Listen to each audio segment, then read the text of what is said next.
Welcome, ladies and gentlemen, to another edition of Seeing Beyond and Through with Monty. Right before you, you are looking at University of Kentucky football players. Now, unfortunately, these 6 young men got themselves knee-deep into trouble. They got themselves into trouble because they chose to go to a frat party where they were not invited. In fact, they were asked to leave. But before I go on, I want you to listen to this. It was a party that 6 black college football players wish they never went to. Why is these kids under attack? Things got violent when white partygoers allegedly called them the N-word. But in a twist, the players are the ones now facing 10 to 20 years in prison. I'm Justin Carter, and this is TSR Investigates.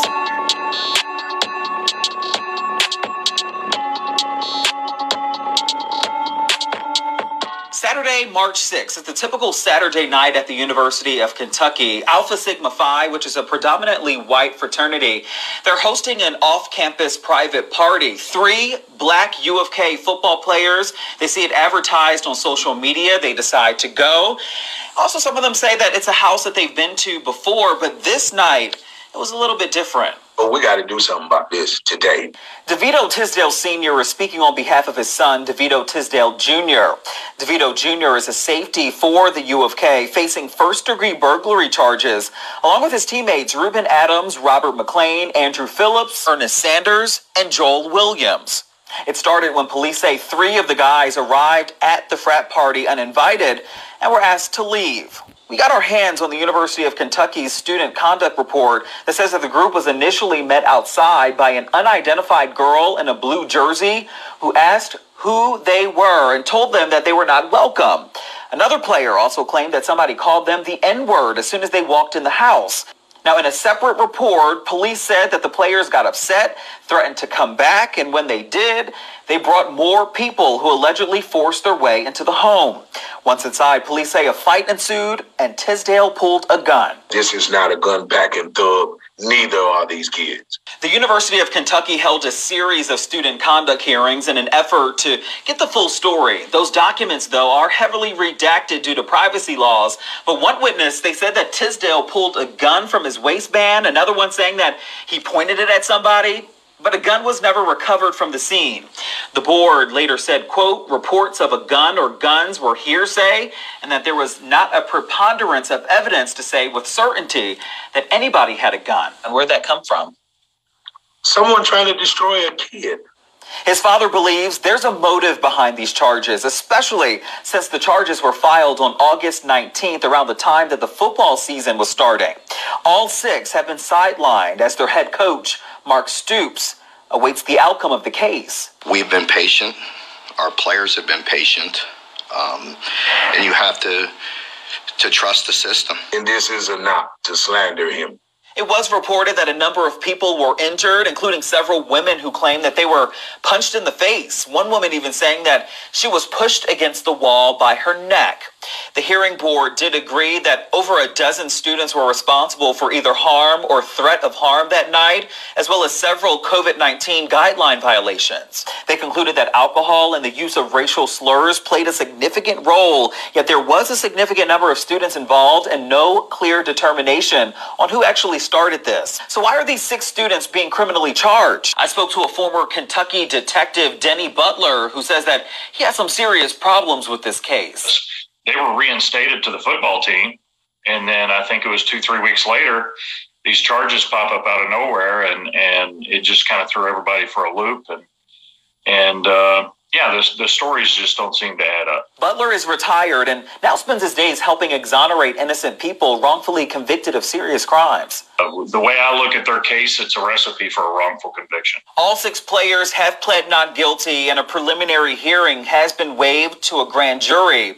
It is still unclear when exactly that will happen, but one of the football players did write a letter to the university stating that he plans to file charges with the city of Lexington. He feels that he's been a victim of a hate crime. The fraternity Alpha Sigma Phi, they're currently on probation right now, and we also learned that they were never authorized to host parties in the first place due to previous conduct violations. We did reach out to their national branch. We're waiting to hear back from them. In the meantime, the football players, they do have legal representation, but they need your help. They've launched a GoFundMe page to help out with the cost. For TSR Investigates, I'm Justin Carter.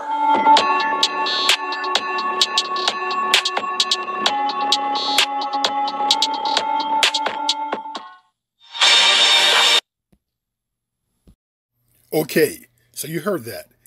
And let me start from the very end of that tape where it talks about how they're setting up a GoFundMe account and wanting people to donate. I have no intentions of donating to this foolishness. And the reason why, because this is something that these young men voluntarily got themselves into. It is not something where trouble came to their door. They went out there and they were so humiliated, I guess, and shamed. Because football players, let's face it, they are very big men on campus. They're idolized. They're looked up to. So they're not used to people rejecting them, I guess. They're not used to being told no or having a door slammed in their face. So basically, when a white female met them outside, she told them that, I don't know you and you're not welcomed. At that point right there, they had the 3 who initially showed up. They could have turned around and went back home. It did not have to escalate to a point where we're going to barge our way into a home at a frat party that people do not know us there, regardless if they made a claim that they've been there before. Well, how long ago was that? But that particular night, they were not wanted there. It was a private frat party. They were told to leave. So they ended up with their feelings hurt, bruised egos. We're going to go back and get 3 more. This is how it ended up with 6 there. Why go out there in the climate that we're in, a year after Black Lives Matter, knowing how police treat black men, you will go to a white party and bring this trouble upon yourself. And then you have the nerve to set up a GoFundMe account, playing like you are the victim. You're not the victim. You're the perpetrator in this. And those of you who know me know that I'm very pro-black, that I come out on the side of black people, but also I can call you out when you are wrong. In this situation right here, these men are in the wrong. Now, look at the situation which they got themselves in. They're talking about, oh, well, it happened back in March, April, May, back then. But guess what, people? Statute of limitations are still in play. It wasn't like the statute of limitations had run out. So therefore, this is truly something that they brought upon themselves. And it just amazes me that the privilege that they are trying to put forth, that they're the victims. And the privilege comes from being a football player. Kind of like an essential person on the campus, an essential person to the university.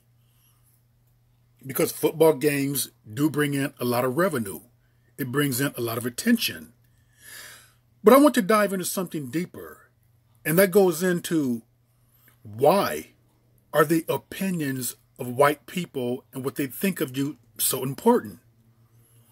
Why did you allow, whether you're called the N-word or not? The N-word to me is not a good enough reason for me to start throwing fists. My life is going to have to be in danger. You could have walked away. Now look at the situation in which you got yourselves in a courtroom now, possibly facing criminal charges. Why couldn't you go to a HBC? Why was it so important for you to party around and be around white people? Were you carousing for these white women? It obviously you were not looking to hang out with men, because there were 3 of you and you caught 6 of your buddies. If it was a boys' night out, you could have gone drinking, pool playing, you could have played cards, craps, or whatever.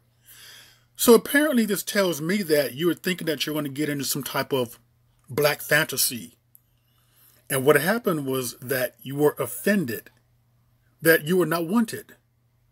The women there just didn't want you.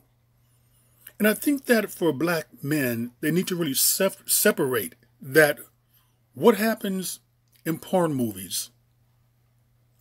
Let's face it, a lot of young men do watch porn, black, white, Asian, or whatever. A lot of black men are really turned on by black men, white women. I touched on this before. And they get this incorrect notion that a lot of white women are into black guys. And they're not. The vast majority of the women who do these films are there because they are getting paid. Even though they're doing interracial whatever, it's not really what they prefer in life. So keep one thing in mind. They were able to call 6 buddies. So most likely they were carousing for white women. This is what they were hoping to hook up with or be around at a fraternity that is a majority white. A majority white fraternity, and you take your black asses there. Yeah, you went there for this. And you got rejected. And let me just point out something else. It said that the first initial 3 barged their way in. They were confronted. I guess they were put out. Then they came back there and a fight ensued. I guess a fight ensued both times. Then they came back there to get back up. Well, you know, people, we talk about protecting black women. And I'm all for that. Yes, protect black women. But don't you think that white men have a right and duty to protect white women? And this is what they did. They see these intruders who were not invited, people there didn't know them, barging in, starting a fight, and they did the right thing by protecting their women. I don't see a problem with that. I would protect black women the way that they protected these white women. So it turned out not to be this fantasy that they thought they were going to get. Instead, what they got is court time, possibly facing university suspension, possibly facing jail time, possibly having a record. All for what? Because you just couldn't stay away from white people. You couldn't stay away from their circles. You didn't have the maturity or the mental strength to just walk away when you're not wanted. It's not that bad. If I'm not wanted in a place, I'm not going to hang around there. First of all, I would never go to a party that I was never invited to in the first place. That's a lot of gall, I think.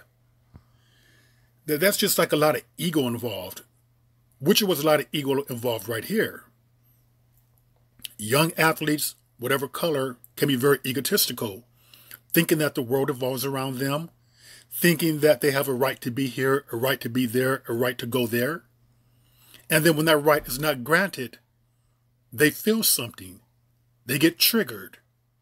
And yes, they were angry at the white women, because towards the end it says that a lot of people were scuffled up and some of the women were punched in the face.